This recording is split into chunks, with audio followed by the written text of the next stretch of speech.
So I wanted to ask you this next question. It's kind of hot topic. What is your I love hot topics. Yeah. I mean, it was always, but especially in these days, you know, modern times. What is your best advice on dealing with an anxiety, worry, fears?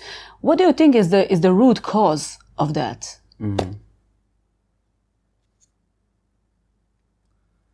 Oh, I always say that if you have some anxiety, if you don't have any anxiety, you're crazy. I think it's healthy to have some anxiety, because it's like it's healthy to have that light in your car go off when you're out of gas. If you didn't have that, you just run out of gas. So it's healthy to have that light go on because it reminds you. So anxiety is there. It's a good thing to have anxiety. Why? Well, we live in a world where everything that we love, we're going to lose. So recognizing that anxiety is, that it's important to have some healthy fear. I think that's a good thing, because that can steer us in a good direction. If we're overwhelmed by anxiety, yeah, that's what I mean. That's the problem. And that's what people suffer with. And oftentimes it stems from having not just a good family unit, or there's been some trauma, etc. So the best thing we can do is to dive into our own spiritual life. Why?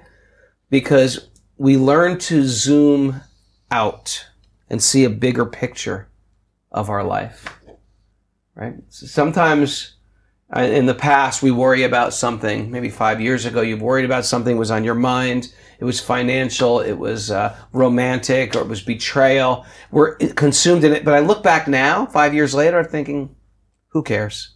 Yeah, it's not such a big deal. So in our spiritual practice, we zoom out and see our life as much bigger. And so that is a big focus in our spiritual life, to not see every little or even major things as something that's happening to me, but see that it's happening for my growth, and that there is a divine hand in play. There is a divine there is a greater plan for what is happening to me right now.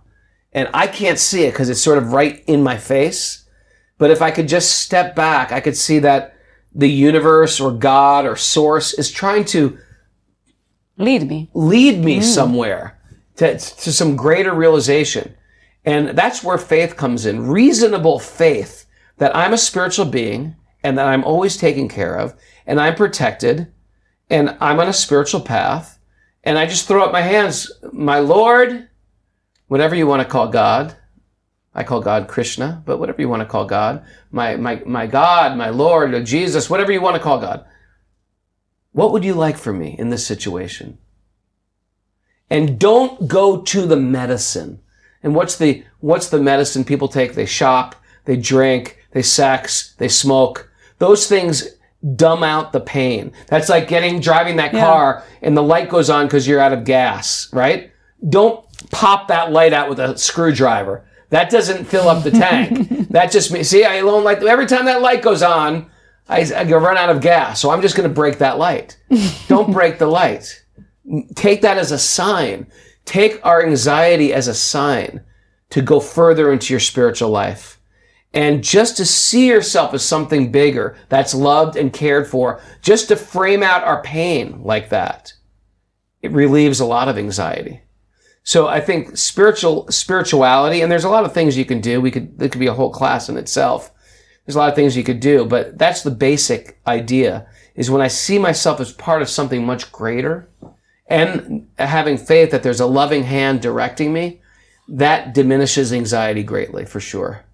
Yeah, thank you for that. I remember, as Jordan Peterson once said, he said, like, I don't believe how even more people are not depressed because we are living in this, you know, in the face of death, you know, how is, you know, more people should be depressed. How do they not be depressed? I mean, look at this life. We die all the time. There's something greater. I mean, you know, you could be into organic farming and organic, you know, taking care of your property. Like you have this beautiful property, and all of a sudden the state could say, "Okay, we're going to put a highway right through here." I don't know, maybe. What do you do? What do you do? You got to see that everything has been given to you for a reason to grow, and that your life is actually very, very short. And how I react to what, there's certain things I can control and there's certain things I can't. And how I react to it, that's what's going to help me evolve or devolve. Yeah, that's this part of free will in our karma. Yeah, the way we react. The way we react. Yeah. And culture will go into periods of peace and periods of war. Yeah, it's always cyclical. It's cyclical. Cycles, yeah. It's always going to change. And with people always, oh, this is the worst time ever. It no, was never like this. Are you kidding? People have always been killing everybody. Now they say, oh, this is the worst. Now is the worst. Now is the worst. You know, there's always been horrible people doing horrible all things. These modern times. Back then, when we were young, it was awesome. Yeah, and before everyone's got problems with their own culture and their own cities and their own. The way it was in the old days, and those where everyone was riding unicorns and embracing each other. No. People were stabbing each other in the eye, torturing each other, chopping off each other's limbs. You know, human trafficking has been going on forever. Slavery has been going on forever. And there's always been great people also. There's always been incredibly kind people, thoughtful people, poets, musicians, people who wanted to change their consciousness. There's always been evil, and there's always been light, there's always been truth, there's always been dark, there's always been love, and there's always been hate. And the real question is, you're around for a few decades only, what are you going to do? Yes.